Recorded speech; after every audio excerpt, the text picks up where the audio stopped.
Abantu 30 be bafiiridde mu bulumbaganyi bwa bbomu bukoleddwa Lumiramwoyo mu Nigeria mu kabuga k'essaza ly'e Bono mu bukiikakkono bwa Nigeria. Bano kitaawe babadde mu kulaba mupiira ogubadde gulagibwa ku TV era ng'abalala abasoba 40 babuuse n'ebisago eby'amaanyi.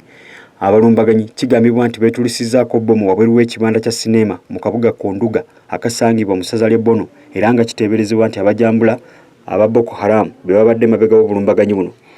Akabinja kana ka Boko Haram kaatondebwa ng'amakanda gaako gali mu ssaza ly'e Bono era nga kigambibwa okuba nti no kaze kajonyesa abantu b'omu ggwanga lya Nigeria naddala mu bitundu eby'obukiikakkono ng'obalamiza odda mu buvanjuba bw'eggwanga lino okumira ddala emyaka egisoba mu 10.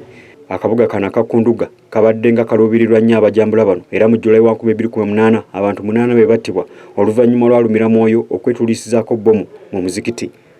Abantu abaddala emitwalo 27 bagambibwa okuba nti bakafiira mu bulumbaganyi obw'engeri ng'eno era nga kigambibwa okuba nti n'abala obukadde 2 bawaliriziddwa okwamuka amaka gaabwe ebinaddirira bitere bagwa enkoto.